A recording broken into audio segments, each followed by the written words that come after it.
안녕하세요 여러분. 세상 돌아보기입니다. 오늘은 23년 8월 30일입니다. 자, 오늘 정치 논평 꼭지로 이야기를 좀 해보려고 해요. 제목에서 보시면 뭐 저런 내용인데 뭐 최근 여러 가지 일을 벌이고 있죠. 참 끊임없이 한다 이런 생각을 참 가지게 되고 많은 부분들이 이제 뭐 좀 도를 넘었기 때문에 예전부터 뭐 제 채널을 보신 분들은 뭐 느끼시겠지만은 뭐 충분히 어느 정도 예상이 됐던 부분이고 훨씬 적나라하게 한다.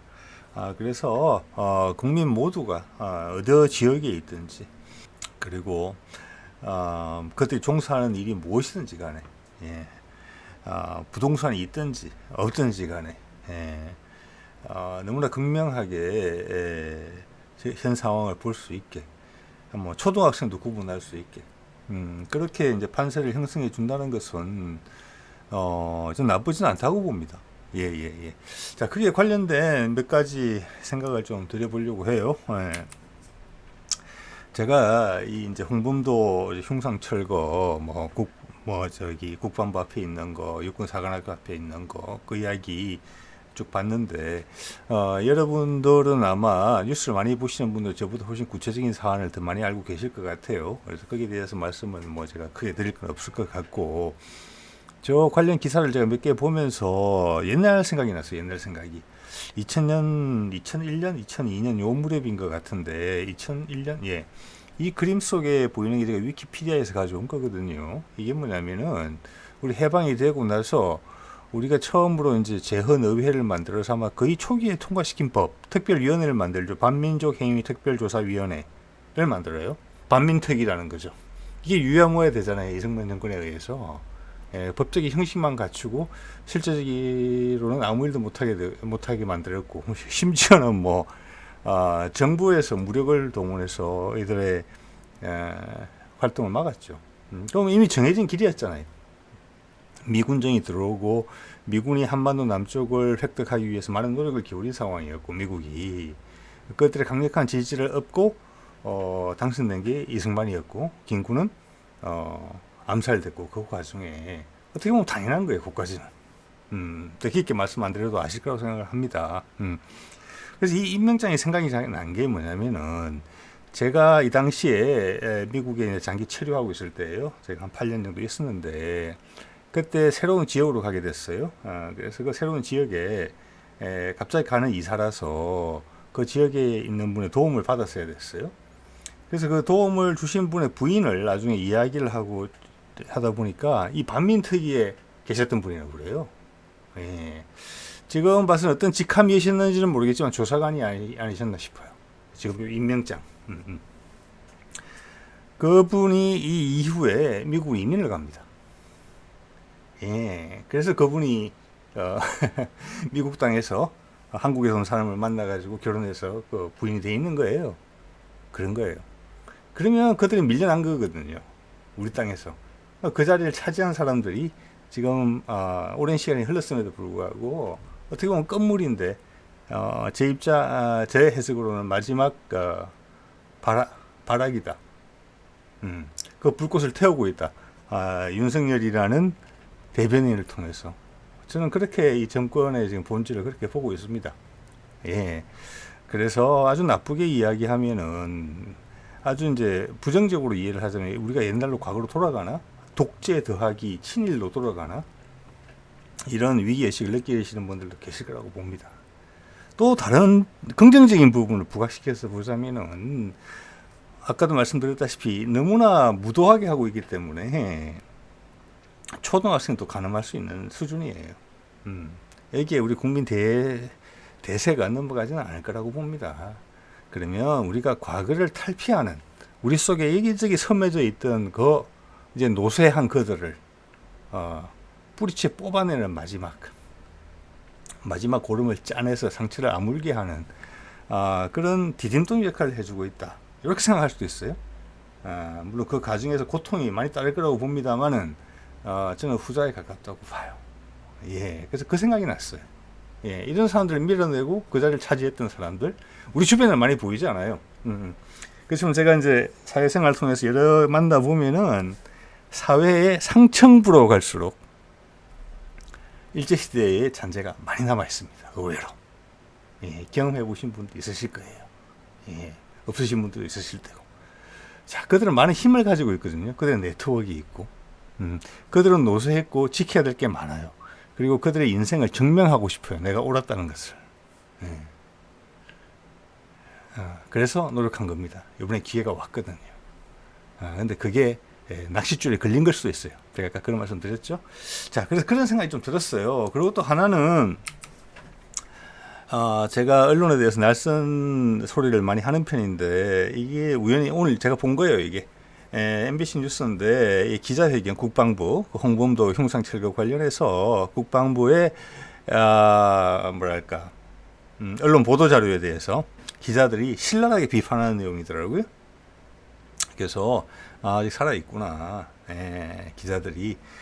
언론에도, 상층부에, 뭐, 많은 분들이 생각하시지만, 상층부에 있는 몇몇이 장난을 치고 있는 것이다. 그들도 분리되고 있다. 이런 생각을 이제 갖게 되는 그런 기자회견이었어요. 보면서 기분이 좋아졌어요. 여기 보면은 뭐 제목도 살벌하죠. 부끄럽고 천박합니까? 하루가 안 됐는데 148만 명이나 봤더라고요. 이거를. 그래서 그렇구나. 이런 것을 봤을 때 스스로 목을 조르고 있다. 그래서 같이 또 기사가 뜨길래 제가 뉴스를 잘 안 보지 않습니까? 요번에 이제, 핵 오염수 배출 건으로 해서, 매출 떨어지는 거, 시장들, 또 수산업 관련해서, 거기도 뭐 지금 중국은 전면 수입 금지했더라고요. 보니까 일본 내에서 반대도 심하고, 우리가 제일 반대를 안 하죠. 삼국 중에서. 거기도 한 300만 조회수가 넘었더라고요. 그런 거예요. 목을 이제 조르고 있는 거죠, 스스로. 그래서 이 뒤에 지금 1년, 1년여간의 짧은 기간 동안 그들의 마지막, 뭐랄까, 꽃을 피우는 그런 모습들이 보이거든요. 과거에는 실수라고 치부됐는데, 홍범도 여기까지 오고 보니까 실수가 아니다. 그들이 정말 수십 년 동안 하고 싶었던, 못했던 일을 하고자 한다. 그리고 영원히 이렇게 될 수 있다고 믿는다. 이런 느낌을 가지게 돼요. 그렇지 않고서는 이렇게 못하거든요. 그들은 상층부에 있는 사람들이거든요. 실제 행동은 하수인들이 하는지는 모르겠습니다만은.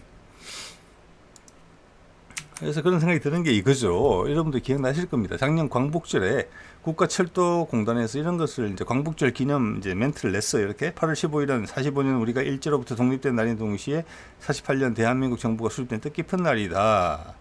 오늘은 광복절을 맞이하여 약탈의 수단에서 근대화의 상징이 된 철도 이야기를 하려고 합니다. 이렇게 시작하는데 이게 9장으로 이루어진 뭐 슬라이드 같은 거 모양인데 이 사진이 KTX도 아니고 신칸센을 올렸단 말이에요.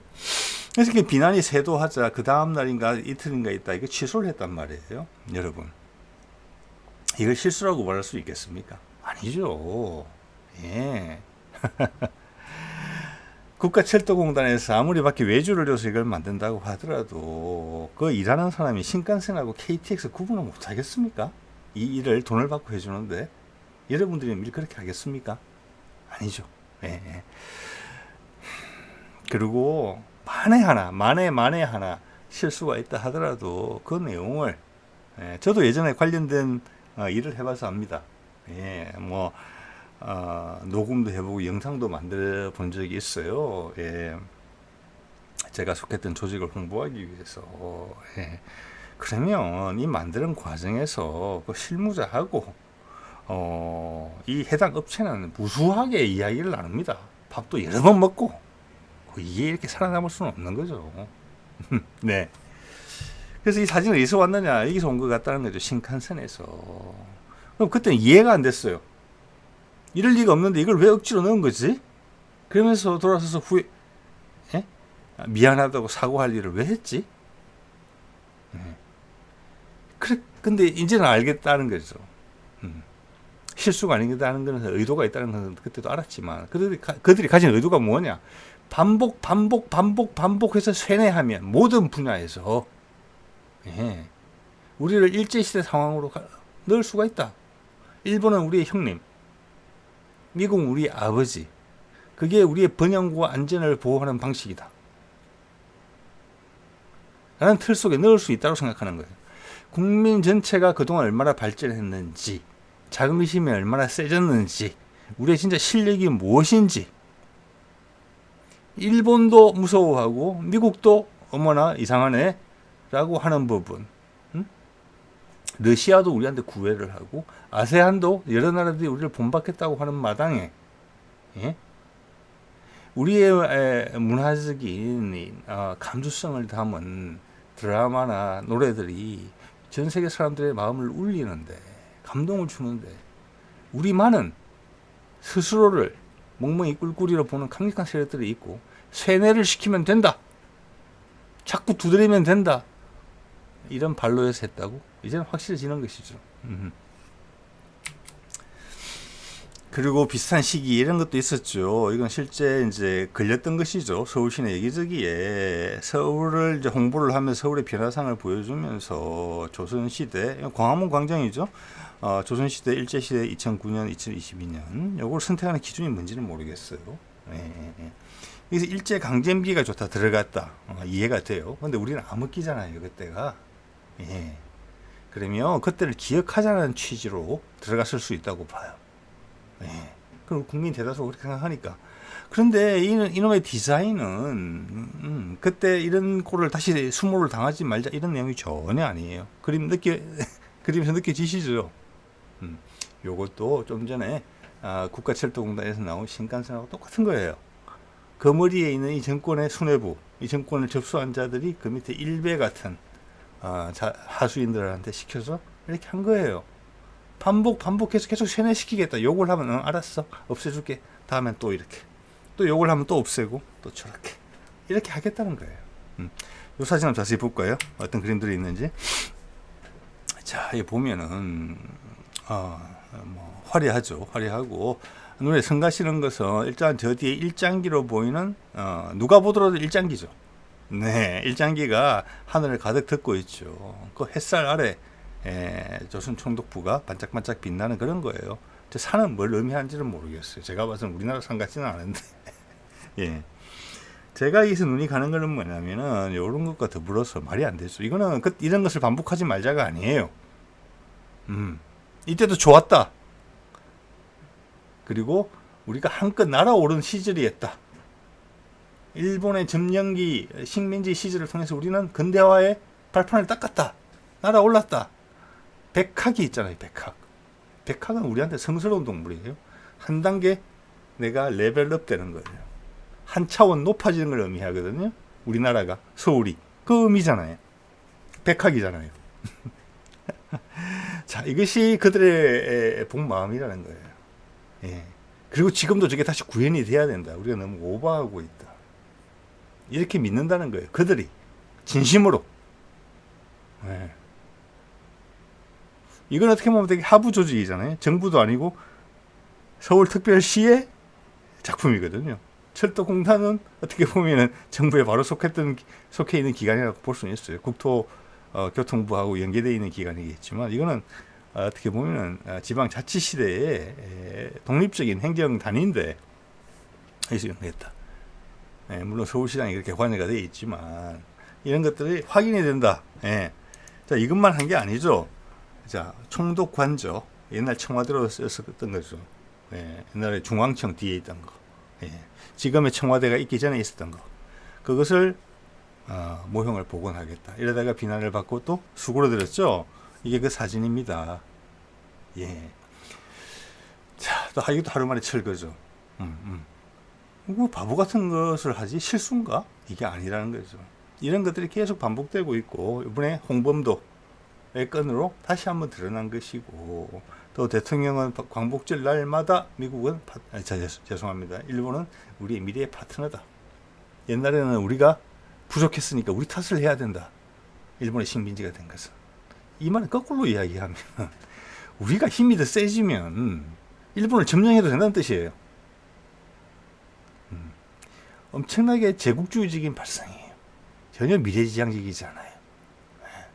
그리고 우리 스스로를 낮춰보는 거예요. 그가 그런 말을 할 때는 뭐냐면, 우리는 언제 아무리 시간이 흘러도, 아무리 좋은 때를 맞이하더라도 일본을 넘겨볼 만한 수준은 못 된다. 그 전체가 밑에 깔려있는 되게 바보 같은 발언이거든요, 그게. 그냥 논리로만 따지면 되게 제국주의적인 발언이에요. 힘센 나라가 힘 약한 나라를 무조건 먹어도 된다. 그러면 전 세계가 왜 힘센 나라 하나로 통일이 안 되고 여러 개 나라로 아직까지 존재할까요? 네. 이겁니다. 그런 것들이 반복되고 있는 것이죠. 계속 하고 있는 거예요, 지금. 거기다가 또 뭐 백선엽의 어떤 친일 부분을 제거하고 다시 우리 군의 주요 인물로서 그의 이제 뭐랄까 이력을 세탁해 주는 거죠. 이력을 세탁해 주는 건데 우리 그가 세운 전공이 있다면 6.25 때 우리 후배 군인들은 그 좋은 점과 나쁜 점, 불미스러운 점, 오점을 같이 알아야 될 반드시 필요가 있어요. 그게 올바른 역사 교육이죠. 좋은 점은 모범을 삼고 나쁜 점은 나는 저는 실수하지 말아야 되겠다라고 하는 거예요. 그게 역사적인 인물의 가치고 우리가 역사를 배우는 이유거든요. 그걸 무시하겠다는 거잖아요. 홍범도 군도 마찬가지. 똑같은 뭐 반대쪽이죠. 네. 예. 자, 그래서 우리한테 균형 감각이 우리 국민은 균형 감각이 없다. 이런 걸 전제하고 있어요. 예. 일제시대 때 일본 지배자들이 우리 국민에 대해서 갖고 있던 생각하고 똑같은 생각을 가지고 있는 거예요. 조금 만져주면 끌려온다. 이거를 일본 사람도 더 이상 그렇게 생각을 안 하는데 우리 속에 있는 일본의 은혜를 많이 입은 사람들은 아직도 그렇게 생각하는 거예요. 예. 그 자체가 역사적인 모순이죠. 예. 자, 이걸 한번 볼게요. 그러면 왜 이런 구도가 생겼는가? 이걸 뭐 한번 들여다보지 않을 수가 없어요. 이게 이제 일본이 항복하는 장면인데, 미군 군함 위에서, 여러분, 이거 한번, 이런 걸 아마 생각해 보신 분들이 많이는 없으실지 모르겠어요. 일본이 항복한 후에 천황제를 존속시켰어요. 여기는 일본이 원해서 그런 게 아니고, 뭐, 일본을 존경해서 그런 건 아니에요. 왜냐, 일본의 자민당의 뿌리가 되는 현재의 그 집안들이잖아요. 그게 이제 대대물림 많이 하고 있잖아요. 그게 몇몇 뭐랄까 전쟁 범죄자들은 뭐 감옥에도 가고 사형도 시키고 했지만 사실은 2차 세계대전 이후 일본의 주류 세력들은 그 군국주의 체제 하에 있던 사람들 다시 쓴 거예요. 천황제를 존속시키면서. 그래서 미국이 원했던 것은 일본을 평생 지배하는 거예요. 그래서 그들은 여전히 천황에 충성해요. 천황 위에는 미국이 있는 거죠. 그래서 그 일관된 구도를 만들었어요. 그래서 아직도 그걸 지배하고 있는 거죠. 그렇게. 예. 그들이 우리한테도 똑같은 방식을 적용시켰어요. 자, 죄송합니다. 소련군의 남진이 무서워지자 서둘러 원폭을 투사해서 38선으로 남하를 끊었죠. 그때 우리 남한 땅에는 미군 아무도 없었습니다. 그리고 해방이 8월 15일이고 9월 달쯤 돼서 미군이 인천항으로 들어와요. 우리는 되게 반겼죠. 해방군이니까. 근데 미군은 우리를 상당히 경계했습니다. 왜냐? 우리가 일본화 된 줄 알고 있었거든요. 네. 뭐 일본화 된 사람들도 있었죠. 지금도 남아있어서 지금 이런 맹위를 떨치고 있잖아요. 마지막 불꽃을 태우고 있는데 대중들은 절대 그렇지 않았죠. 그래서 되게 서먹서먹한 관계가 된 거예요. 네. 그래서 그 상황에서 미국은 뭐 소련하고 왔다 갔다 하면서 어쨌거나 남한을 떼내는데 성공했어요. 독립정부를 세우는데 당연히 일본의 모범을 따서 한국에도 그대로 실현시킨 거예요. 정권의 구도를. 네. 그래서 어떻게 보면 이승만이 당연히 대통령이 되는 거고 김구는 당연히 죽어야 되는 거예요. 그래서 형식적으로 반민특위가 생겼지만 무력화된 것도 당연한 거예요. 저까지도. 예. 그래서 일본에서 시도했던 방식을 탁 들어서 그대로 한국에 적용을 시킨 거예요. 그래서 한국 땅에도 일제시대 때 일본에 부역하던 자들을 그대로 쓴 거죠. 예. 왜냐? 미국은 그 하수인들 위에는 일본이 있고 일본 위에는 미국이 있다는 거죠. 일본에서 했던 방식으로 똑같죠. 그 군국주의 세력의 자제들을 그대로 뽑았었죠. 천황제를 존속시켰죠. 천황에 충성하게 만들죠. 예. 그들은 일본을 완전히 민주주의 국가로 만들 필요성을 못 느꼈어요. 그리고 그 천황 위에는 미국이 있는 거죠. 한국에도 똑같이 적용한 거예요. 예. 그러면 미국의 입장에서 보면 한국의 지도자나 일본의 지도자들은 그들의 꼭두각시로밖에 안 보이는 거예요.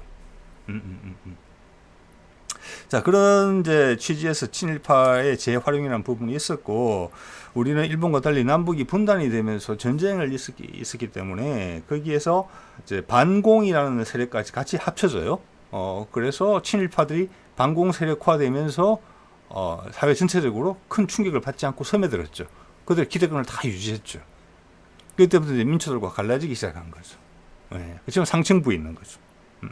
그들이 이번에 마지막 발호를 하고 있다, 이렇게 봐야 되는 거예요. 근데 그 와중에 이승만의 욕심을 끊어내자 이번에는 만주군 출신의, 일본군 출신의, 일본 천황에 충성을 하기 위해서 혈서까지 썼던 박정희가 쿠데타를 통해서 정권을 잡아요 또. 그래서 그 점에 대해서 미국은 크게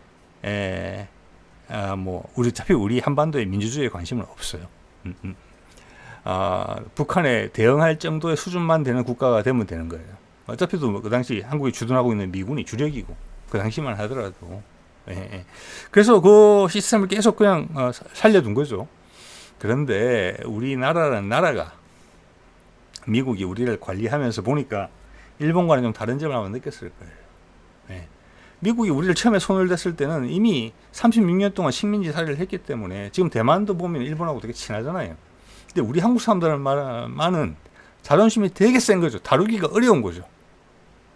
특히 민중들을. 그래서 그 까칠까칠한 사이를 우리나라에서의 정치인들이 활용을 하고, 어떨 때는 벌리기도 하죠. 이게 미국과의 갈등 요소가 되는 거예요. 일본과는 그런 갈등 요소가 별로 없어요. 의외로.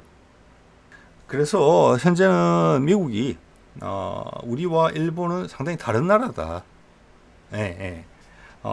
그런 점을 아마 인지하고 있다고 보고, 또 지금의 정부가 향후 어떤 추이를 보일지, 우리 이상으로 윤석열의 지금 지지율에 대해서 많은 관심을 가지고 보는 것도 미국일 거거든요.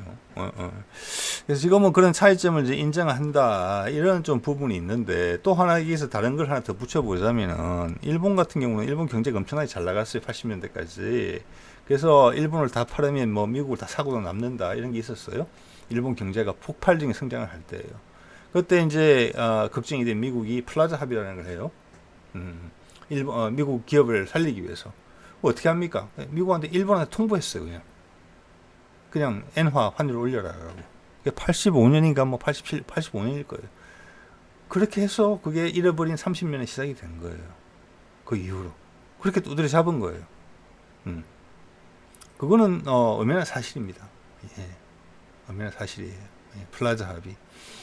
자, 그리고 우리는 1990 몇 년도에 IMF를 맞죠. 역시 외국계, 일본과는 다른 방식이지만 한번 걷어갔어요. 근데 우리가 오뚜기처럼 살아났거든요. 오히려 그 기회를 활용해가지고 그간 권위주의 정권 시대에 남겨졌던 유산을 나쁜 것은 쫙 빼고 좋은 것만 쫙 추린 다음에 재출발했죠. 그게 저는 이제 김대중 정부가 한 업적이라고 봐요. 그러면서 목소리를 내기 시작했죠. 보통 같으면 그 나라가 무너져야 되는데, 아르헨티나나 브라질처럼, 베네수엘라처럼 미국이 확 쪼으면 확 무너져야 되는데, 돈도 엄청나게 빨리 갚았죠. 그때 제가 알고 지내던 중국 친구가 저한테 이야기했습니다. 한국 사람들 집에 있는 금 가지고 나오는 거 보고 정말 놀랐다고. 중국 사람 같으면 절대 저렇게 못한다고. 그게 차이점이에요. 그게. 자, 그러고 나서 어떻게 됐습니까? 중국이 쫙 올라오죠. 여러분 기사 검색해 보시면 나옵니다. 미국이 일본한테 요구했던 똑같은 요구를 합니다. 중국 더 이상 커지면 우리 미국이 좀 위험하겠는데 그냥 위안화 절상을 좀 해주지. 그게 2005년, 2006년에 엄청나게 압박을 넣어요. 그래서 일본처럼 만들겠다는 거죠. 일본처럼 어중간한 상태에서 묶어놓겠다는 거죠. 중국이 거부를 하죠. 왜? 일본이 그렇게 해야 되는 걸 뻔히 눈에서 봤는데, 우리 IMF 막 하는 거 옆에서 뻔히 봤는데 미국이 하지 않도록 하겠습니까? 우리가 IMF를 할 때는 미국 돈을 받아오면서 그 참 용납하기 어려운 악조건, 여러 가지 요구 조건을 다 맞춰주면서 그걸 그냥 해결해 버렸거든요. 가장 빠른 시간 내에. 우리가 뭔가를 보여준 거예요. 그때는 정말로. 중국 거부했죠. 그래서 그게 패권 경쟁이 시작이 된 거예요. 2006년, 2007년부터. 아, 중국이 우리 말을 안 듣겠구나. 그게 지금 이 상태에 이르러 있는 것이고, 그게 중국은 불이익으로 발전하고 있는 것이고, 미국은 노쇠하고 있는 것이죠. 그런데 우리나라에는 희한한 대통령이 등장해가지고 모든 것을 과거로 돌리려고 하고 있죠. 지금 돌아가겠습니까? 절대 안 돌아가죠. 윤석열을 지켜보고 있는 지금 이런 오늘 언급된 내용들을 기획하는 자들, 미국에 의해서 선택받아서 계속 살아남아서 우리의 상층부를 유지했던 그 세력 많이 노쇠했겠죠. 이제는 그들도 윤석열을 상당히 불안한 눈으로 쳐다보지 않을까. 예. 과거로 돌아 영광을 재현하려고 했는데 잘못하면 뿌리까지 뽑힐지 모르겠다. 확 그냥 하나도 남김없이 그런 불안감이 스물스물 올라올 거라고 저는 봅니다. 예, 오늘 이 정도 하겠습니다. 네.